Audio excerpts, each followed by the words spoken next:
আপনার জন্ম ১, ১০, ১৯ বা ২৮ তারিখে, তাহলে আপনি মূলাঙ্ক ১।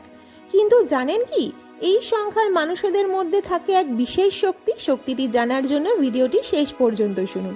নিউমেরোলজি মতে মূলাঙ্ক ১-এর ওপর সূর্যের প্রভাব থাকে। মূলাঙ্ক ১-এর ছেলেরা সাধারণত খুব লিডারশিপ কোয়ালিটির হয়।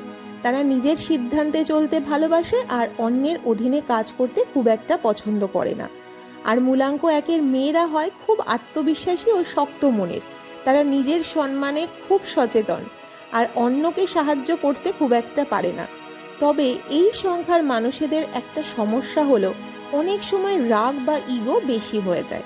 তাই যদি মূলাঙ্ক ১ হয় আপনার, তাহলে মনে রাখবেন ধৈর্য আর নম্রতা আপনার ভাগ্যকে আরও শক্তিশালী করতে পারে। আপনার মূলাঙ্ক কত? কমেন্টে লিখুন। ভিডিওটি কেমন লাগলো অবশ্যই কমেন্টের মাধ্যমে জানাবেন। ভালো লাগলে একটা লাইক করবেন, শেয়ার করবেন এবং সেভ করে রাখবেন। রাধে রাধে।